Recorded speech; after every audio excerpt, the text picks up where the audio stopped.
Hello students. तो आज का जो हमारा टॉपिक होगा वो होगा वेलोसिटी से रिलेटेड, स्पेसिफिकली एवरेज वेलोसिटी, जो कि पीएमडीसी सिलेबस टॉपिक 1.2 से रिलेटेड है। ये हमारी फोर्स एंड मोशन की सेकंड वीडियो होने जा रही है। सबसे पहले हम लोग डिस्कस आउट करेंगे इस वीडियो के अंदर कि हमारे पास बेसिकली स्पीड और वेलोसिटी के अंदर डिफरेंस क्या आता है।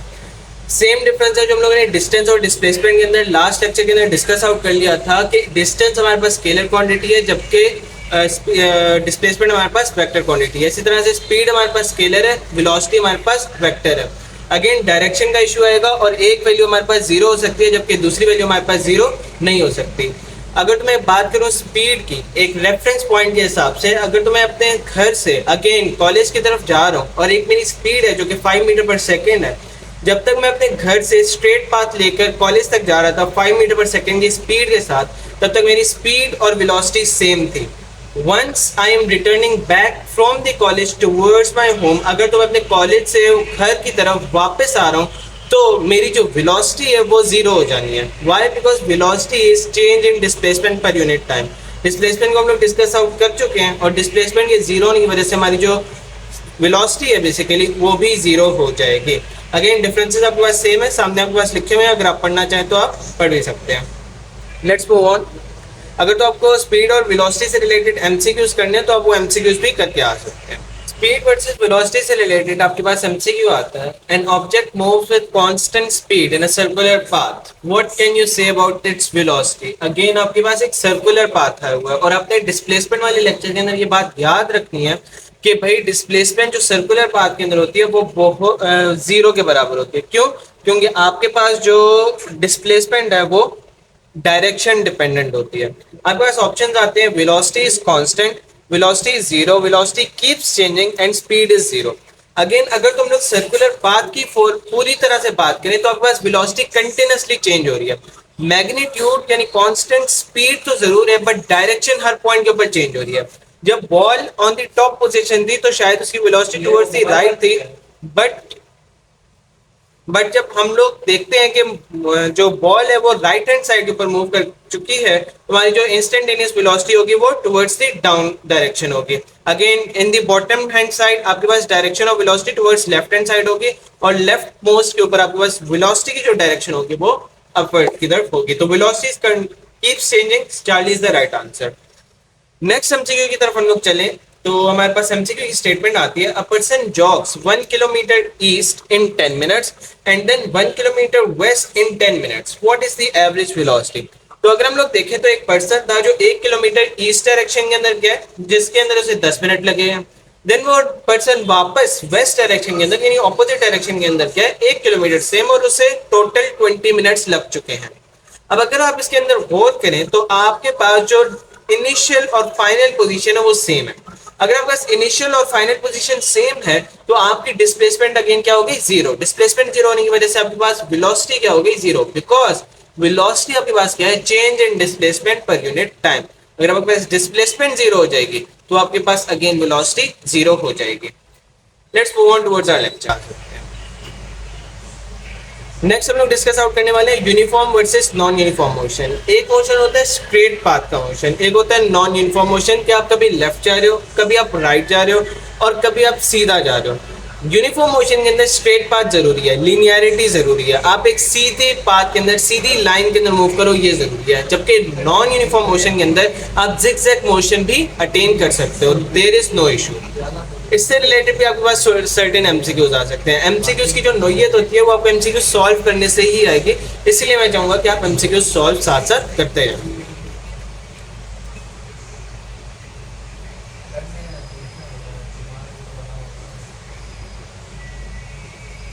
यहाँ पर आप लोग देख सकते हैं कि एक स्ट्रेट पाथ के अंदर एक बंदा जा रहा है जो कि अपने स्कूल से यूनिवर्सिटी यानी स्कूल से कॉलेज की तरफ जा रहे हैं, जो कि सीधे रास्ते को अपना रहे हैं। जबकि दूसरा बंदा जो ड्रंक आया वो कभी लेफ्ट जाएगा कभी राइट जाएगा और भटकते हुए इंसान की तरह घूमता फिरता रहेगा। Okay, so now let's move on towards MCQs related to uniform and non uniform motion. I hope आपको uniform and non uniform motion का कॉन्सेप्ट आ गया होगा। इन यूनिफॉर्म मोशन पहले एमसीक्यू आपके पास आता है, speed increases constantly, velocity changes at a constant rate, equal distances are covered in equal intervals of time, acceleration is non zero.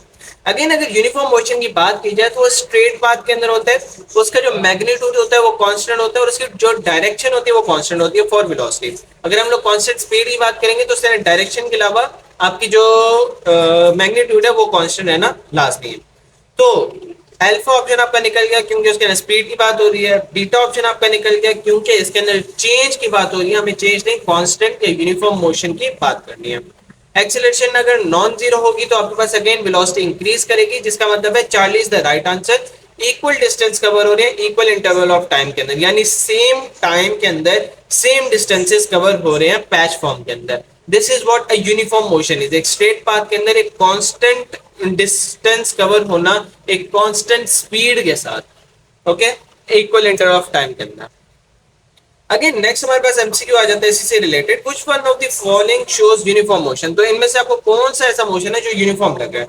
A stone falling freely, again इसके अंदर gravity का role आ जाएगा, gravity का role आ जाएगा यानी velocity increase करेगी, velocity increase करेगी यानी ये यूनिफॉर्म मोशन नहीं है। A car turning around a circle के अंदर आपके पास डायरेक्शन ऑलवेज चेंजेस, तो आपके पास ये भी यूनिफॉर्म मोशन नहीं है। अ train moving at constant speed in a straight line, अगर तो आपके पास ट्रेन एक कांस्टेंट स्पीड के साथ एक स्ट्रेट लाइन के अंदर यानी डायरेक्शन भी चेंज नहीं करेगी तो वो यूनिफॉर्म मोशन जरूर होगा। A person running and slowing down, तो ये अगेन मैग्नीट्यूड ही चेंज कर रहा है। तो this was all about uniform motion. Let's continue our lecture. Again let's move on. आपके पास एवरेज वेलोसिटी क्या होती है? आई होप आप एमसीक्यूज करके आ चुके होंगे। नेक्स्ट हमारे पास जो टॉपिक आता है वो होता है व्हाट इज एवरेज वेलोसिटी। आखिर एवरेज वेलोसिटी क्या होती है? तो एवरेज वेलोसिटी आपके पास जो हमारा पीएमडीसी का मेन टॉपिक है उसके अंदर आपके पास mean displacement divided by mean time, total displacement divided by total time gives us the average velocity. Different types of velocities और भी होती है, जैसे इंस्टेंटेनियस वेलोसिटी हो गई या नेट वेलोसिटी हो गई, तो डिफरेंट टाइप्स ऑफ वेलोसिटीज होती हैं, but average velocity is total displacement divided by total time. हाँ, इसके कुछ स्पेशल केसेस हैं, जिस तरह डिस्प्लेसमेंट के कुछ स्पेशल केसेस थे वो भी हम लोग डिस्कस आउट करेंगे नेक्स्ट स्लाइड्स के अंदर। तो एवरेज वेलोसिटी मैंने आपको बता दिया कि टोटल डिस्प्लेसमेंट को आप पहले सम करेंगे, ऐड करेंगे, टोटल टाइम को आप पहले सम करेंगे, ऐड करेंगे और दोनों का आप डिवाइड करके अपनी एवरेज वेलोसिटी को निकाल लेंगे। अगेन आपको ये सब कुछ एमसीक्यू सही समझ में आएगा, तो let's move on towards MCQ. Okay, so now average velocity. Average velocity से हमारे पास एमसीक्यू आता है, a car travel 60 kilometres at 30 kilometres per hour and returns to 60 kilometres returns at 60 kilometres per hour. What is its average velocity for the round trip? Again आपको दो hints दी गई हैं कि एक तो एक कार गई है 60 kilometres with the speed of 30 kilometre per our, लेकिन ये car again 60 kilometre per hour की स्पीड से वापस भी आ चुकी है। इसकी एवरेज वेलोसिटी इस राउंड ट्रिप के लिए क्या होगी? अगेन राउंड ट्रिप का ये मतलब है कि आपके पास ये गाड़ी जितनी स्पीड से आगे गई थी यानी जितना डिस्प्लेसमेंट इसने आगे की तरफ कवर किया था वही डिस्प्लेसमेंट इसने वापसी की तरफ भी कवर कर लिया। So there is no displacement, so 0 kilometre per hour is the right answer. हम लोग 0 के ज्यादा एमसीक्यूज करें ताकि हमें आइडिया हो कि वेलोसिटी 0 कब कब होती है। नेक्स्ट हमारे पास आता है व्हिच स्टेटमेंट इज करेक्ट। तो हम लोग देखते हैं कौन सी स्टेटमेंट्स की बात करें। Average velocity is always equal to instantaneous velocity. तो भाई अगर एवरेज वेलोसिटी आप निकाल रहे हो तो उसका मतलब यही है कि वेलोसिटी चेंज हो रही थी तभी आप एवरेज निकाल रहे हो उस चीज का। इंस्टेंटेनियस वेलोसिटी के ऑलवेज इक्वल नहीं होगा। हाँ, अगर एक बॉडी कांस्टेंट वेलोसिटी के साथ मूव करिए, सेम वेलोसिटी के साथ मूव करिए, तो उस केस के अंदर अगर तो मैं यहां से अपने कॉलेज तक जाता हूँ सेम स्पीड के साथ 20 किलोमीटर पर आवर और यहां से स्टार्ट होने से लेकर कॉलेज के पहुंचने तक मेरी ये स्पीड चेंज नहीं होती तो इंस्टेंटेनियस वेलोसिटी यानी उस इंस्टेंट के ऊपर वेलोसिटी और एवरेज वेलोसिटी सेम आएगी। लेकिन अगर मैं कॉलेज के अंदर जाती हूँ, कभी कैफे के ऊपर रुक रहा हूँ, कभी किसी दुकान के ऊपर रुक रहा हूँ, कभी मैं पेंसिल लेने के लिए रुक रहा हूँ, तो मेरी एवरेज वेलोसिटी शायद 20 आ जाए बट मेरी इंस्टेंटेनियस कभी 0 होगी, कभी 40 होगी, कभी 20 होगी। So that does depend. So average velocity depends only on distance नहीं, एवरेज वेलोसिटी डिपेंड करती है डिस्प्लेसमेंट और टाइम के ऊपर। Average velocity can be 0 even when speed is not. Yes, अगर तो एवरेज वेलोसिटी आपके पास 0 है, इसके लिए आपके पास एक केस आ सकता है, जैसे मैं एक रेफरेंस पॉइंट के ऊपर खड़ा हूं, जैसे ये मेरा घर है, लेफ्ट साइड के ऊपर मेरा कॉलेज है, राइट साइड के ऊपर मेरा एक पार्क है। अगर तो मैं कॉलेज से पार्क की तरफ जाऊंगा, this is my reference point, college से अगर मैं पार्क की तरफ जा रहा हूँ तो कॉलेज से पहले क्या आएगा? घर। घर के ऊपर मेरी डिस्प्लेसमेंट क्या हो जाएगी? 0। और स्पीड क्या हो जाएगी मेरी? There will be certain speed. अगर तो मैं घर से पार्क की तरफ गया, पार्क से वापस आ गया, डिस्प्लेसमेंट हो गई 0। बट मेरी जो स्पीड है वो सर्टेन होगी। क्यों? क्योंकि स्पीड डिपेंड करती है डिस्टेंस के ऊपर, और डिस्टेंस मेरा सर्टेन होगा जबकि वेलोसिटी मेरी नहीं होगी। क्यों? क्योंकि डिस्प्लेसमेंट मेरा नहीं है, मैं रेफरेंस पॉइंट के ऊपर खड़ा हूँ। डिस्प्लेसमेंट जीरो होने की वजह से वेलोसिटी जीरो हो जाएगी, but speed depends on distance, और डिस्टेंस होगा सर्टेन, और डिस्टेंस होने की वजह से मेरे पास सर्टेन स्पीड भी आएगी। Average velocity is always positive, negative भी हो सकते हैं। क्यों? क्योंकि डिस्प्लेसमेंट कैन बी नेगेटिव। तो speed, special cases of average velocity. पहला स्पेशल केस आता है हमारे पास related to same time period. अगर हम लोग एवरेज वेलोसिटी निकालना चाहते हैं और वो भी सेम टाइम पीरियड से रिलेटेड, तो हम लोग कैसे निकालेंगे ये हम लोग डिस्कस आउट कर लेते हैं। अगर तो आपके पास टाइम पीरियड सेम है, यानी एक बॉडी आपके पास लेट से 60 किलोमीटर पर आवर की स्पीड से 1 घंटा चली, फिर 4 किलोमीटर पर आवर की या 40 किलोमीटर पर आवर की स्पीड से सेकंड आवर के अंदर चली, और देन 20 किलोमीटर पर आवर की स्पीड से थर्ड आवर के अंदर चली, तो आपने देखा कि टाइम पीरियड सेम है, 1 घंटा 1 घंटा एंड 1 घंटा। तो इसके लिए आप नेट फॉर्मूला इस तरह से अप्लाई कर सकते हैं कि आप तीनों वेलोसिटीज को ऐड करें और नंबर ऑफ वेलोसिटीज से डिवाइड कर दें। आपके पास सामने फॉर्मूला रिप्रेजेंट हुआ है, n is the number of velocities that you are adding. आपके पास एक एग्जांपल भी आ गया सामने कि एक गाड़ी 20 किलोमीटर पर आवर की स्पीड से पहले घंटे के अंदर चल रही है, फिर 40, फिर 60, और ये टाइम पीरियड सेम रहा है ऑल इंटरवल्स के अंदर। बहुत सारे ट्रिकी एमसीक्यूज इससे भी बन सकते हैं। चलिए इन एमसीक्यूज को भी सॉल्व करने की कोशिश करते हैं। वेलोसिटी टाइम ग्राफ, जिसके अंदर हमारे पास टाइम पीरियड सेम रहता है बट वेलोसिटी चेंज होती है, उनसे रिलेटेड हमारे पास एक एमसीक्यू आता है। A velocity time graph shows a body moving at positive 10 meter per second for 5 seconds and then minus 10 meter per second for 5 seconds. What is its average velocity? Again इस data को समझने के लिए हम लोग थोड़ा ग्राफिकल स्टडी कर लेते हैं कि हमारे पास एक बॉडी थी, वो पॉजिटिव 10 मीटर पर सेकंड की स्पीड से 5 सेकंड के लिए चलती है, फिर माइनस 10 मीटर पर सेकंड यानी ऑपोजिट डायरेक्शन के अंदर 5 सेकंड के अंदर चलती है। वेलोसिटी सेम है, यानी आपके पास अगेन डिस्प्लेसमेंट जीरो हो गया। देखिए हर केस के अंदर डिस्प्लेसमेंट जीरो आपके पास आ रही है, और हर केस के अंदर हम लोग जीरो डिस्प्लेसमेंट को डिस्कस आउट करके जीरो वेलोसिटी को डिस्कस आउट कर रहे हैं। तो इसका आंसर भी आपके पास 0 metre per second average velocity का होगा, नॉट ऑफ स्पीड। स्पीड के लिए आप निकाल सकते हैं। नेक्स्ट आपके पास एमसीक्यू आता है, a car moves at 20 kilometre per hour for half an hour, then 60 kilometre per hour for another half an hour. What is the average velocity? Again अगर आपको एवरेज वेलोसिटी निकालनी है तो आपको डाटा को एनालाइज करना सीखना पड़ेगा। पहले बॉडी ने मूव किया 20 किलोमीटर पर आवर की स्पीड से आधे घंटे के लिए, देन बॉडी मूव करती है 60 किलोमीटर पर आवर की स्पीड से 20 किलोमीटर पर आवर की स्पीड से आधे घंटे के लिए। यार यहाँ पर 60 किलोमीटर पर आवर होना चाहिए था, हम लोगों ने चेंज किया। ओके, सो हम लोग इसकी एवरेज वेलोसिटी कैसे निकालेंगे? एवरेज वेलोसिटी के लिए क्या करेंगे, हम दोनों वेलोसिटीज को ऐड कर देंगे, 20 प्लस 60 दैट विल कम 80, और 80 को हम लोग डिवाइड करेंगे नंबर ऑफ वेलोसिटीज यानी 2 से, तो हमारे पास 40 will be the right answer, that is beta. That was all, let's move on towards our lecture. Next आपके पास आता है स्पेशल केस के अंदर average velocity for different time period. आखिर डिफरेंट टाइम पीरियड अगर हमारे पास आ जाएगा तो उसके अंदर हम लोग एवरेज वेलोसिटी को कैसे निकालेंगे? सो डिफरेंट टाइम पीरियड के लिए आपके पास जो फॉर्मूला आता है उसके अंदर आपने वेलोसिटी को उसके टाइम पीरियड से मल्टीप्लाई कर देना है। देखिए हर वेलोसिटी का डिफरेंट टाइम पीरियड है, तो velocity 1 multiply by time period of that velocity, velocity 2 and time period of that velocity, और फिर आपने डिवाइड करना है टोटल टाइम से, t1 plus t2 plus t3 and so on, जितना भी आपको टाइम गिवन है। ये फॉर्मूला है आपके पास average velocity for different time period. इसकी भी आपको एक एग्जांपल दे दी जाती है कि एक गाड़ी 20 मीटर पर सेकंड की स्पीड से 10 सेकंड के लिए मूव कर रही है, देन 25 मीटर पर सेकंड की स्पीड से 5 सेकंड के लिए, देन 15 मीटर पर सेकंड की स्पीड से 8 सेकंड्स के अंदर मूव कर रही है। सॉल्व करने का तरीका क्या होगा? सबसे पहले आप V1 यानी 20 को मल्टीप्लाई करेंगे T1 यानी 10 से, आपके पास आंसर आएगा 200। देन आप 25 को मल्टीप्लाई करोगे 5 से, आपके पास आंसर आएगा 125। देन आप 15 को मल्टीप्लाई करोगे 8 से, दैट इज V3 T3, तो आपके पास आंसर आ जाएगा approximately 120 if I am not wrong. Then आप इन सबको सम करोगे और टाइम का सम लोगे, उससे डिवाइड कर दोगे। टाइम का सम आपके पास कितना आएगा? 10 प्लस 5 15, 15 प्लस 8 23, तो आप इस सम को 23 से डिवाइड कर दोगे and you will get your average velocity answer. Again आप इसको सॉल्व करके मुझे कमेंट सेक्शन के अंदर इसका आंसर जरूर बता सकते हैं। इन जैसे मुश्किल एमसीक्यूज या इन जैसे average velocity of for different time period के लिए भी आपको सर्टेन एमसीक्यूज की प्रैक्टिस जरूरी है। जब आप एमसीक्यूज की जितनी ज़्यादा प्रैक्टिस करोगे आपको फॉर्मूलाज आपके माइंड के अंदर आएंगे, आपको कैलकुलेटर की जो जरूरत पड़ रही है अभी वो भी रिमूव होना शुरू हो जाएगी। जैसे मैं अभी तेज कैलकुलेशंस कर रहा हूँ और मेरे सामने न्यू कैलकुलेशंस आ रही हैं, तो आपकी भी प्रैक्टिस के साथ ये कैलकुलेशंस करने की सकत बन जाएगी। मेजर जो चीज़ है वो है एमसीक्यू सॉल्विंग, और वो करने से ही आएगा और कोई वे नहीं है। लास्ट स्पेशल केस से आपके पास एमसीक्यूज आते हैं. A car moves at 40 kilometres per hour for 2 hours and then at 60 kilometres per hour for 1 hour. What is its average velocity? अब अगेन आपको इस तरह के एमसीक्यू करने के लिए सबसे पहले डाटा को समझना बहुत जरूरी है.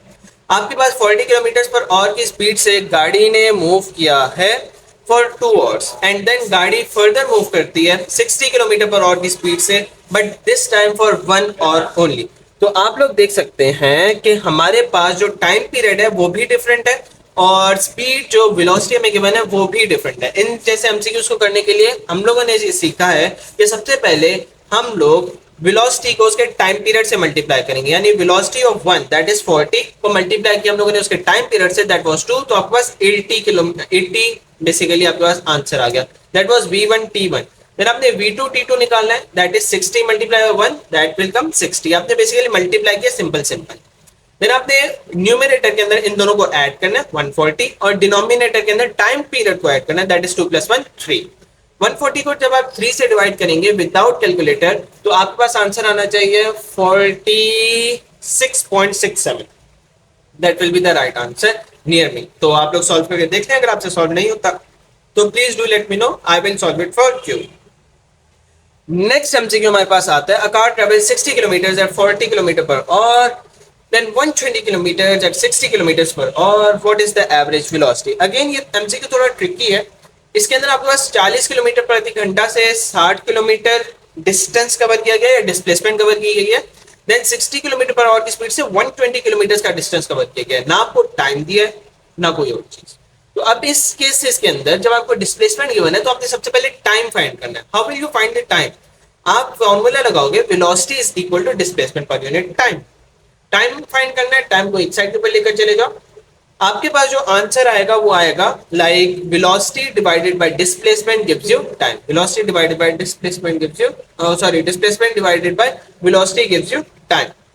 तो डिस्प्लेसमेंट को जब आप वेलोसिटी से डिवाइड करोगे, जैसे 60 डिवाइड बाय 40 तो आपके पास टाइम पीरियड आ जाएगा 1.5 आवर्स. अगेन उस साइड के ऊपर भी आपने यही काम करना है 120 डिवाइड बाय 60 यानी डिस्प्लेसमेंट डिवाइडेड बाय वेलोसिटी. आप फॉर्मूला लिखो, आपको फॉर्मूला से बड़ा क्लियर अंदाज के अंदर समझ में आ जाएगा. V is equal to displacement per unit time, Vt is equal to displacement, then velocity यहाँ पर multiply हो रहा है, यहाँ पर आकर divide, तो time is equal to velocity divided by displacement. So this was all. अब हम लोग इनके अंदर क्या करेंगे, पिछले वाला फॉर्मूला पुट कर देंगे जैसे हम लोगों ने पीछे एक्सप्लेन किया था आपको. या v1 t1 निकालोगे, v2 t2 निकालोगे, देन इनको दोनों को डिवाइड कर दोगे with the total time period that will be 3.5 hours. आपके पास जो आंसर आना चाहिए वो 51.4 आना चाहिए विदाउट कैलकुलेटर, और कोशिश कीजिएगा इसको विदाउट कैलकुलेटर ही सॉल्व करें. अगर आपको ये एमसीक्यू समझ ना आए या अभी भी आपसे सॉल्व ना हो तो आप पेपर के ऊपर मेरे से सोल्यूशन जरूर ले सकते हैं. आपको बस कमेंट सेक्शन के अंदर मुझे बताना होगा. That was all for today's video. चलते अपने लेक्चर पे. नहीं है ओके. सो आई होप आपने एमसीक्यूज तमाम के तमाम सॉल्व कर लिए और आपको तमाम के तमाम एमसीक्यूज बहुत अच्छे तरीके से समझ में आ गए हैं. This was all for today's video. इस वीडियो के अंदर हम लोगों ने एवरेज वेलोसिटी को बड़ी डिटेल से एक्सप्लेन किया. हम लोगों ने डिस्प्लेसमेंट को वेलोसिटी के साथ रिलेट किया. हम लोगों ने जीरो वेलोसिटी के केसेस देखे. हम लोगों ने डायरेक्शन का रोल देखा वेलोसिटी के अंदर and so on. Okay, so this was the end of the video. अगर आपको वीडियो पसंद आई है तो सब्सक्राइब, लाइक एंड शेयर जरूर कीजिएगा. Thank you so much for watching till the end.